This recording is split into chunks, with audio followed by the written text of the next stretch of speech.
우리는 주변에서 보면 하나님의 말씀에 대해서 잘 아는데 믿음이 없는 사람들을 종종 만나게 됩니다. 미국의 저명한 신학자 중에 R.C. 스프라울이라는 신학자가 있습니다. 이분이 자기가 강의할 때 했던 말입니다. 한 번은 성경을 암송하고 히브리어와 헬라어에 능통한 신학자를 만났다 이야기합니다. 여기서 히브리어는 구약 성경을 기록한 언어고 이제 원어입니다. 그리고 헬라어는 신약 성경을 기록한 원어를 두고 이야기하는 겁니다. 그래서 스프라울이 만났던 신학자, 그가 성경을 암송하고 히브리어와 헬라어를 잘 안다라는 것은 성경에 능통한 자였다라는 거죠. 그런데 스프라울이 이야기했던 그 신학자가 한 말입니다. 나는 성경이 무엇을 이야기하는지는 알겠다. 그러나 그것은 진리가 아니라고 생각한다. 일반 박사님이 아니고 신학자래요. 그렇게 이야기했답니다. 스프라울이 이야기하는 것은 무슨 말이냐면 성경의 지식이 머릿속에까지는 들어갔으나 그 머릿속에 있는 그 지식이 마음까지는 내려가지 않았다라는 것을 이야기해 주는 것이죠. 여러분, 성경 연구는 신앙생활에 있어서 가장 중요합니다. 오늘 말씀을 보시면 그런 말씀이 있죠. 39절 말씀입니다. 너희가 성경에서 영생을 얻은 줄 생각하고 성경을 연구하거니와 이 성경이 곧 내게 대하여 증언하는 것이라 라고 이야기를 하죠. 성경을 지속적으로 연구하고 지속적으로 읽어야 됩니다. 그것이 예수님에 대해서 증거하기 때문에 성경 말씀을 대하면 대할수록 믿음이 커질 줄 믿습니다. 그래서 어떤 사람들은 성경 일독을 빨리 하기 위해서 속독하는 경우가 있어요. 그냥 이제 글자만 보고 다다다다다다다다다다 읽어가는 사람이 있는데 그래도 유익합니다. 그러나 성경 말씀을 읽어가면서 이치도 생각을 하고 그리고 기도하면서 그 말씀을 마음속에 새기려고 하는 사람들은 더 큰 은혜가 있을 줄 압니다. 여러분, 이것이 바로 하나님을 가까이 하는 방법입니다. 출애굽한 이스라엘 백성들이 하나님 앞에 말씀을 받는 시기가 있었죠. 그때는 이제 하나님께서 모세를 시내산에 불러 올려가지고 말씀을 주십니다. 그런데 이스라엘 백성들은 하나님께서 말씀하시는 자리에 못 갑니다. 하나님께서 오라고 하지 않았기 때문에. 그런데 그 이스라엘 백성들이 하나님과 가까이 하는 방법이 있었습니다. 어떠한 방법입니까? 모세가 전하는 그 말씀이 하나님의 말씀인지 믿고 줄로 믿고 순종을 하는 겁니다. 오늘날 살아가는 우리 하나님의 백성들도 마찬가지입니다. 나는 하나님의 말씀을 잘 알아. 나는 신앙생활을 잘해.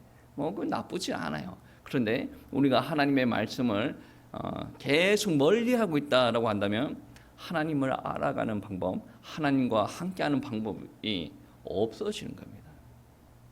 우리가 하나님을 가까이 하고 하나님께서 주시는 복을 누릴 수 있는 방법은 무엇이냐? 예수 그리스도 안에서 하나님의 말씀을 누리는 것이고 하나님과 교제하는 것이요. 예수 그리스도 안에 있다, 예수를 안다라는 말은 또 무슨 말이 되냐면 오늘 말씀에 그렇게 이야기하죠. 성경이 곧 나에 대하여 증언하는 것이다.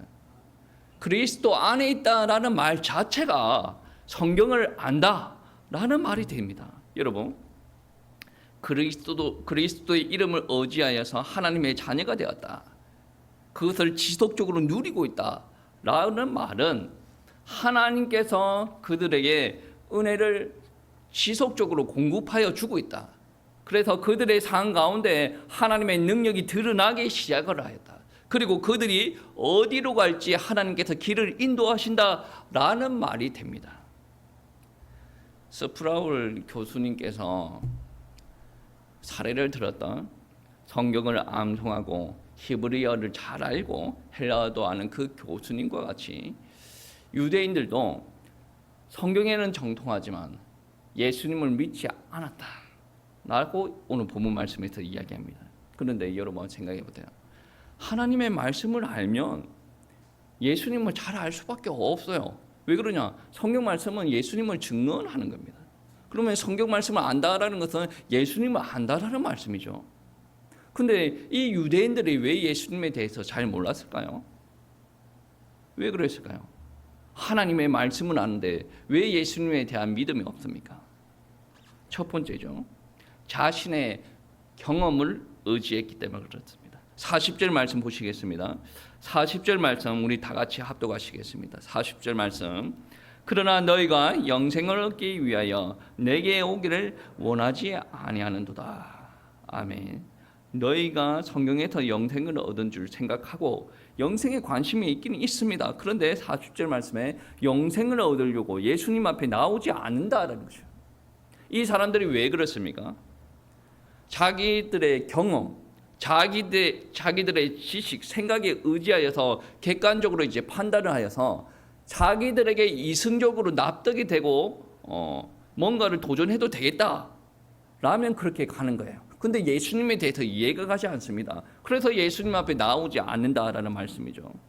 여러분, 이런 문제가 발생한 원인이 무엇입니까? 이들은 성경을 연구를 했어요. 근데 어떻게 연구를 했습니까? 머릿속으로만 받아들였어요.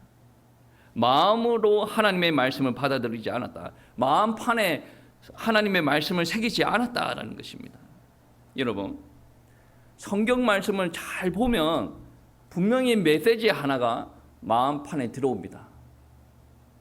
이 땅에서 제일 큰 재앙이 무엇인가? 여러분, 제일 큰 재앙이 무엇이라고 합니까? 하나님을 모르는 것. 그게 제일 큰 재앙이라고 성경은 이야기를 합니다. 그것을 모르니까 사람들이 어떻게 합니까? 이 세상에서 자기가 살아가기에 자기가 원하는 것들이 너무나도 좋은 것이 많습니다. 쾌락적인 부분들, 재미를 주는 것들, 자기를 높여주는 것들 여러 가지가 있습니다. 그런데 여기에 파묻혀가지고 하나님께서 말씀하시는 것에 나오지 못한다라는 말씀이에요. 왜 못 나옵니까? 왜 못 나와요? 자기의 지식, 경험을 의지해서 그렇습니다. 자기 중심이라서 못 나온다라는 말씀입니다. 이 사람들은 말씀을 들어서 알아요. 그러니까 아는 정도는 차원이 다른 문제, 정도에 따라서는 차원이 다른 문제인데 아는 거예요. 들어서 머릿속에 들어가 있어요. 나 그거 들어봤어. 그렇다대. 맞는 말이야. 그렇게는 다 이야기합니다. 그런데 문제가 무엇이냐? 경험을 의지했다는 거죠. 그리고 이들이 말씀은 들어서 아는데 믿음이 없는 이유가 무엇입니까? 42절에 나옵니다. 42절 우리 다 같이 합독하시겠습니다. 다만 하나님을 사랑하는 것이 너희 속에 없음을 알았노라. 아멘. 마음 안에 하나님을 사랑하는 게 없대요. 여러분, 이게 차원적으로 어떠한 말인 줄 알죠? 사람들과의 관계에서도 그렇지 않습니까? 겉으로 보이기에는 사랑하는 것 같은데 실제적으로 내가 사랑하는지 안 하는지는 마음속에서 다 압니다. 교회에 나오는 사람들도 마찬가지죠. 입으로는 기도할 때, 예배 드릴 때, 경배를 올려 드릴 때 하나님을 사랑한다라고 고백을 합니다. 그런데 실제적으로는 사랑합니까? 여러분이 그리는 사랑이 어디까지 사랑입니까? 이기적인 사랑도 사랑이죠. 육신적인 사랑도 사랑입니다. 영생까지 사랑은 그런 차원의 사랑이 아닙니다. 오늘 말씀에 너희 속에 사랑이 없음을 알았다. 하나님을 사랑하지 않으면 아무리 성경을 많이 공부를 해도 인격적으로 예수님께 믿음으로 나아갈 수가 없습니다. 사람들이 몰라서 그래요. 사랑한다라고 이야기하지만 실제적으로 그 사랑을 모르기 때문에 하나님 앞에 나오지 못하는 거예요. 그 말은 구원받지 못하였다. 영생이 없다. 오늘 말 시작부터 영생을 얻으려고 성경을 본다라고 이야기하죠. 그러면서 예수님 앞에 나오지 않는다. 영생에 관심이 있음에도 불구하고 하나님을 사랑하지 않는다. 믿음이 없다라는 말이 됩니다. 그런데 정말로 사랑을 하고 믿음이 있으면 어떻게 됩니까? 목숨까지도 내놓게 됩니다. 부활하신 예수님께서 고기 잡던 베드로를 찾아오십니다. 네가 나를 사랑을 하느냐? 네가 나를 사랑하느냐? 물으시지 않습니까? 다른 건 물어보지 않습니다. 사랑하느냐라고 물어보시죠. 사랑이 있으면 믿음이 있고, 그리고 사랑 때문에 내가 사랑하는 대상이 원하는 것들을 감당을 할 수가 있어요. 혹여나 내 목숨을 던져가면서까지 감당을 할 수가 있어요. 이 관계가 우리들과 하나님의 관계가 되어야 되는데 우리가 그런 관계가 되냐 말이죠. 주여 사랑합니다. 아버지 내 문제를 해결해 주시옵소서. 주여 사랑합니다. 우리 집에 문제가 있습니다. 주여 사랑합니다. 이거 고쳐 주시옵소서. 왜 사랑한다고 하면서 자꾸 빼앗아 가려고 합니까? 사랑한다고 하면 뭔가를 계속 갖다 날라야 될 거 아닙니까? 사랑한다고 하면서 계속 빼앗아. 사랑 맞아 이거? 아내가 마음에 들면 저같이 뭐 보고 절도 한다 그러죠. 사랑이 없어서 그래요. 계속 하나님 앞에 사랑한다 그러면서 기도 제목 한번 보세요.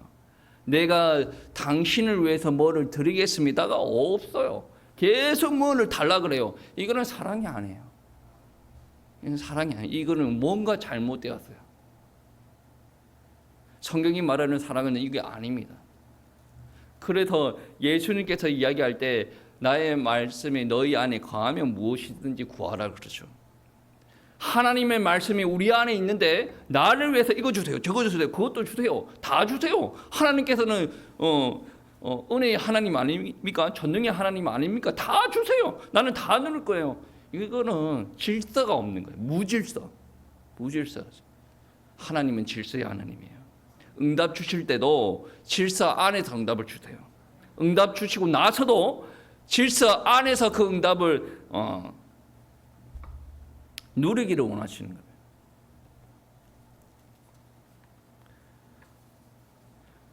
그런데 우리 가운데 질서가 없어요. 왜 질서가 없을까요? 하나님의 공의가 우리 가운데 회복이 되지 않았어요. 하나님의 말씀이 우리 가운데 없어요. 하나님과 관계 회복이 올바로 되지 않으니 마귀가 여러분의 심령을 가지고 놀기가 너무 중요해요. 마귀가 여러분의 심령에 미혹을 합니다. 미혹을 하니까 하나님을 의심을 하고 하나님을 미워하고 하나님을 증오해요. 곧 하나님을 사랑하는 마음이 없다. 하나님을 사랑하는 마음이 없다라는 것은 믿음이 없다라는 것입니다. 성경은 이야기하죠. 이 올무에서 벗어나는 길은 예수님을 믿는 길밖에 없다. 그런데 올무에 잡혀 있으면서도 사랑의 마음이 없어요. 그리고 자기를 위한 삶만 살아갑니다.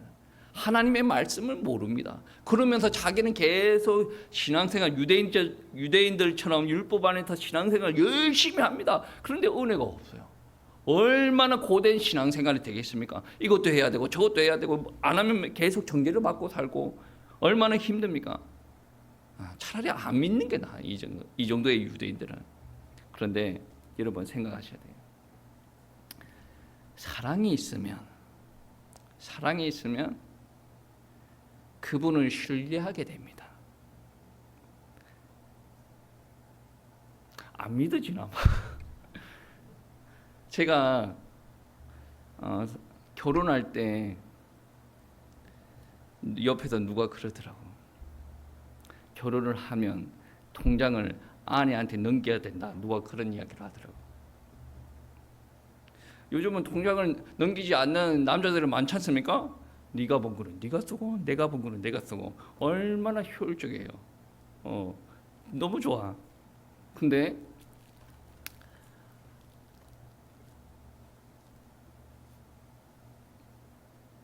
통장을 넘긴다라는 것은 사랑을 전제로 하는 겁니다. 당연히 해야 된다. 그 차원이 아니라 사랑을 전제로 하는 겁니다. 내가 예수님을 사랑한다라는 것은 예수님을 내 통장을 다 넘길 만큼 예수님을 신뢰한다는 거죠. 나는 내 통장에서 돈이 어떻게 나가는가 모릅니다. 알아다겠지. 내 머리가 머리에서 막 뭐 터질라 그러는데 그것까지 생각할 겨를이 없어요. 여러분, 제가 하는 일이 엄청나게 적은 것 같죠? 어제 밤 그 12시 돼가지고 강의안을 또 어디도 보내달래. 이제 밤늦은 시간에 그거를 못 보내고 제가 이야기를 했습니다. 지금 마지막 정리 중이다. 새벽에 또 문자가 통역을 해야 되니까 단문으로 보내달라요. 그리고 그것만 일이 있습니까? 또 조금 있으면 주일학교 여름 성경학교가 있어요. 그것도 또 정리를 해야 되지 않습니까? 또 그 다음에 또 뭔가 있어. 그 다음에 또 뭔가 있어. 여러분은 제가 하는 일을 교회 안에서 하는 일만 생각을 하겠지만 정신없어요. 이거 한 개 끝나면 다음 게 또 있고 다음 거 또 있고 계속 이어져 있습니다. 그렇게 일이 많은데 내가 사모야 한번 와서 보고 한번 해봐라. 돈이 얼마 들어왔다고? 11조 얼마 나갔다고? 건축금 헌금 얼마 나갔니? 애들은 어떻게 밥은 왜 그렇게 됐는데 식비 왜 그렇게 많이 나갔니? 이거 신경 쓸 겨를이 없어요. 지가 알아서 하겠지. 잘못하면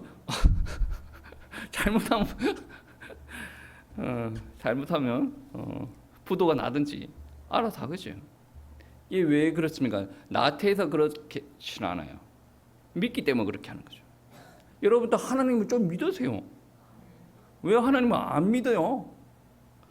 내가 다 계산하고 다 만지고 있어. 안 믿으니까 하나님을. 내가 다 하고 있으니까 하나님께서 부어줄 구멍이 없어요. 네가 알아서 다 해라. 믿어야 내가 줄 텐데 너는 안 믿잖아. 여러분, 하나님을 믿게 되면 우리가 관계가 회복이 됩니다. 그게 바로 사랑을 전제로 하는 것이죠. 그러면서 하나님께서 은혜 주시고 축복 주시고 우리가 그 안에서 살아가는 거예요. 절대로 실패가 없습니다. 왜 그런지 아십니까? 하나님께서 주시는 능력으로 이 땅을 살아가기 때문에 그렇다는 거죠. 여러분, 이렇게 좋은 하나님을 왜 안 믿냐는 것이. 그리고 이게 믿음이라는 것이 믿습니다 해서 믿어지는 것이 아니에요. 그런데 오늘 말씀해 보시면 또 하나 믿지 못하는 이유에 대해서 이야기를 합니다. 44절 말씀입니다. 44절 우리 한 목소리로 읽어보시겠습니다. 너희가 서로 영광을 취하고 유일하신 하나님께로부터 오는 영광은 구하지 아니하니 어찌 나를 믿을 수 있느냐. 아멘. 하나님께로부터 오는 영광을 구하지 않는데요. 그것 때문에 믿을 수가 없대요. 무슨 말입니까? 여러분, 하나님께로부터 오는 영광을 구합니까? 나의 영광을 구합니까? 이 땅에 있는 많은 사람들은 세상에서 존경을 받기를 원합니다. 자기가 옳다고 영광스러운 자리라고 생각하는 자리에 올라가면 절대로 안 내려오려고 합니다. 제 주변에 많은 분들, 좀 큰 교회 목회하신 분들, 교수님들 바라보면 자기가 그 자리에서 영광 받았다라고 할 수는 없는데 한순간에 은퇴를 하고 나오면 이게 마음에 좀 허탈함이 좀 있는가 봐요. 모든 사람 다 그래요. 근데 그게 강한 사람이 있다는 거죠. 하나님이 없는 사람들은 그게 강해요. 내가 뭔가를 이루었어. 인정을 받고 더 높이 올라가고 이것 때문에 하나님을 향한 믿음이 차단이 된다라고 이야기를 합니다. 여러분, 아무리 높이 올라가더라도 건강하지 않으면 아무 필요가 없는 거 아니겠습니까? 영적으로도 마찬가지예요. 세상적으로 아무리 잘나더라도 영적으로 썩어버렸어요. 그럼 아무 의미 없는 겁니다. 자기가 좀 잘 나가기 때문에 자기의 영적인 갈급함, 영적인 상태가 심각한데 그거를 순간 잊고 살 뿐이지 영적으로 타락되었고 영적으로 죽었다라는 것은 회복되지 않습니다. 그래서 뭐부터 시작해야 되냐? 영적으로 회복부터 시작해야 됩니다.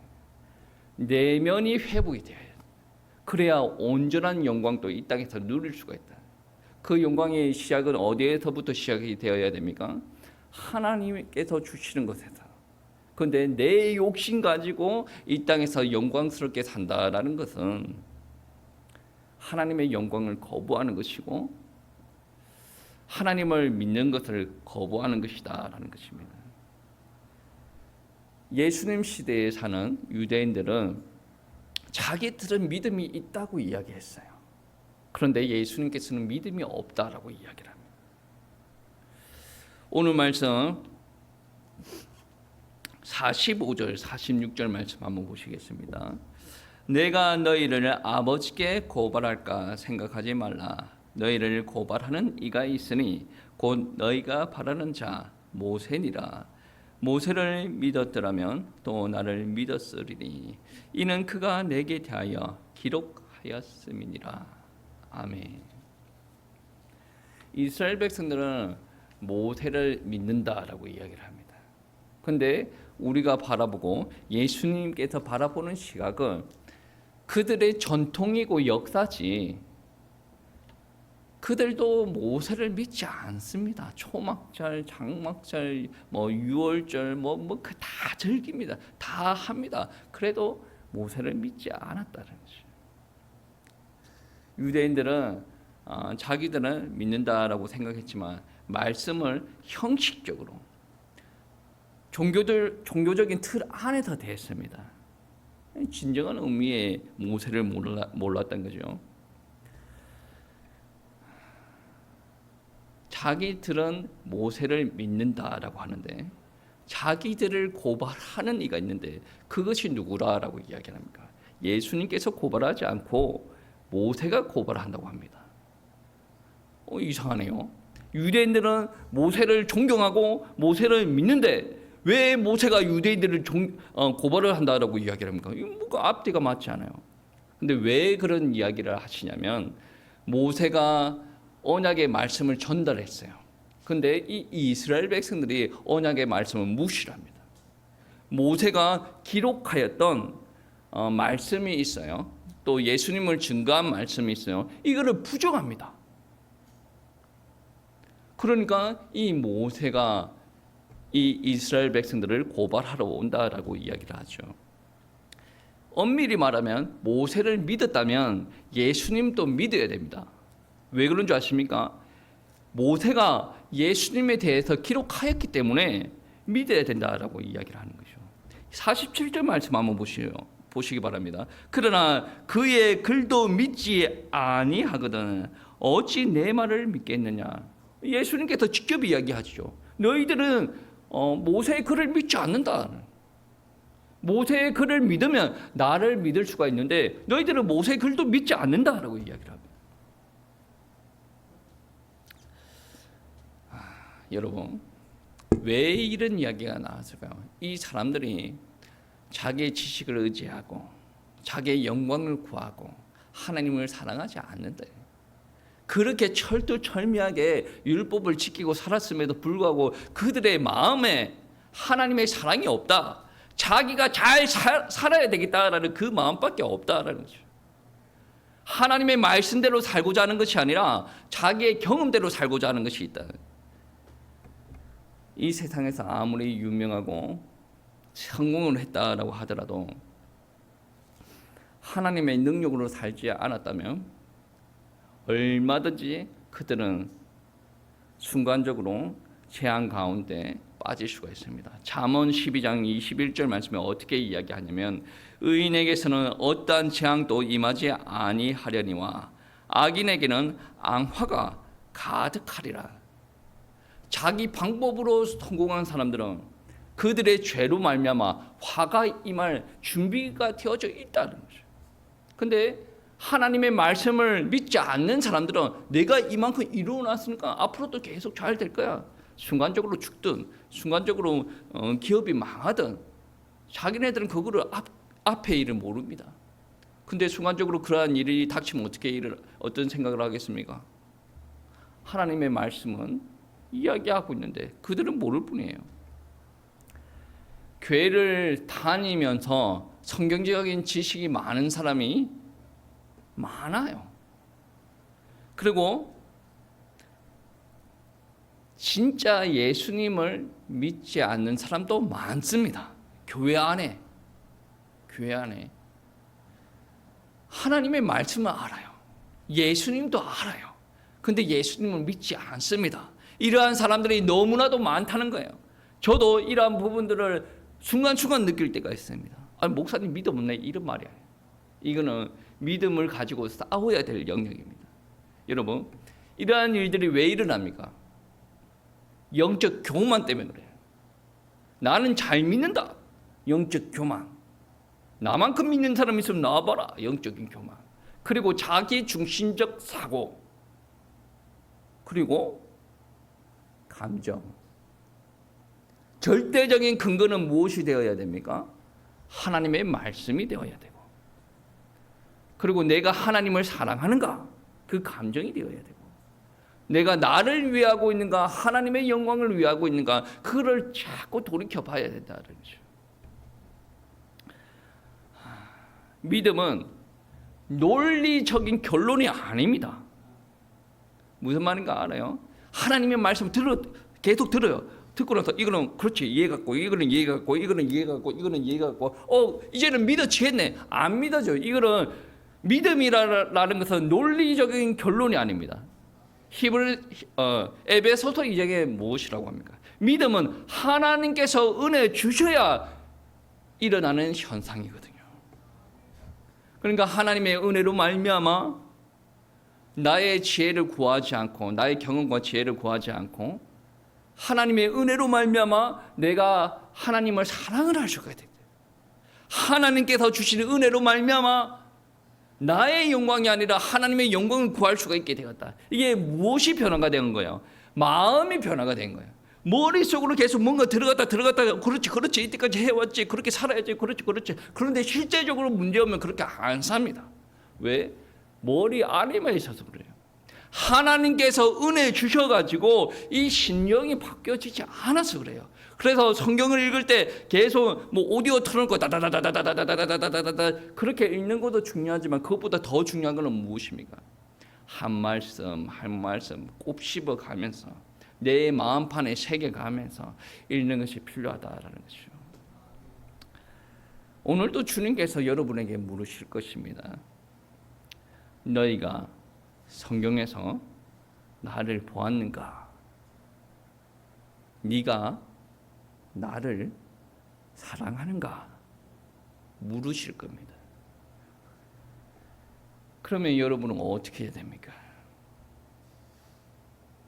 아무 생각 없는데요. 모세를 한번 보세요. 모세는 하나님을 사랑을 했어요. 근데 하나님을 전적으로 신뢰하지 못했어요. 자기 방법대로 살아왔습니다. 80세 된 노인을 우리 하나님께서 찾아오셨을 때 모세에게 애국으로 돌아가라라고 이야기했습니다. 그때 모세의 반응은 어땠습니까? 내가 누구기에 내가 언어도 못하고 내가 능력도 없는데 어떻게 들어갑니까? 하나님께서 결국에 능력도 보여주시고 함께 하시는 것을 신뢰를 하고 들어갑니다. 그때부터 어떤 일들이 일어납니까? 나일강이 피로 물들어요. 메뚜기가 깨구리가 그리고 하늘에서 우박이 어둠이 그리고 장자가 죽는 여러 가지 기적들이 일어납니다. 어떻게 보면 이거는 재앙이라고 표현할 수도 있어요. 애국 사람들의 입장에서. 근데 모세의 입장에서는 재앙이 아닙니다. 기적입니다. 하나님께서 하시는 기적이에요. 우박이 떨어질 때 이스라엘 백성들이 있는 그곳에도 우박이 떨어졌습니까? 찍어요 좀. OX. 세상에서 제일 어려운 기적은 뭔지 아십니까? OX. 거기에만 떨어지죠. 그리고 하나님을 신뢰하고 나갔을 때 홍해가 갈라지는 역사가 일어나요. 그리고 하나님을 사랑을 하고 하나님을 신뢰하고 나갔기 때문에 광야에서 40년 동안 그 말 안 듣는 종자들을 데리고 하나님의 약속의 땅까지 인도할 수가 있었던 겁니다. 그리고 물도 안 나는 그 광야에서 물이 나오는 것들, 그리고 하늘에서 음식이 떨어지는 것들을 다 경험할 수가 있었던 거예요. 무엇부터 시작하는 거예요? 사랑, 관계 회복, 말씀을 절대적으로 믿는 것, 그것부터 시작하는 거지. 내가 없다라고 해서 이거 주세요, 저거 주세요, 그것부터 시작하는 게 순서가 잘못됐어요. 여러분 옆에 여러분 자식들이 엄마 이거 줘 저거 줘 막 하면 주죠. 지나가는 애가 아줌마 그거 주세요 하고 이야기를 하면 줍니까? 뭐 여유가 많이 있으면 주겠죠. 없는데 어떻게 줍니까? 근데 내 새끼가 달라고 하면 없는 것도 만들어 주지 않습니까? 안 그렇습니까? 여러분이 먼저 하나님의 새끼가 되어야 돼요. 하나님의 자녀가 되어야 돼요. 관계가 온전해져야 돼요. 자기 중심대로 사는 자식들한테 함부로 무엇을 주지 않습니다. 내 안에, 자녀 안에 부모의 뜻이 전달되어 있는 아이에게 전적으로 투자를 하는 거죠. 여러분, 하나님을 의심하지 마세요. 하나님께서는 여러분에게 투자를 하실 겁니다. 그로 말미암아 풍성한 삶을 누릴 겁니다. 여러분의 믿음을 보시고 여러분을 위한 삶을 사시지 마시고 하나님을 위한 삶을 사시길 바랍니다. 하나님께서 주시는 말씀, 꼭 이 말씀을 믿으시고 순종하여서 하나님께서 주시는 축복을 체험하시길 바랍니다. 그리고 능력의 삶을 살아가면서 이 땅에서 여호와의 영광을 드러내시길 바랍니다.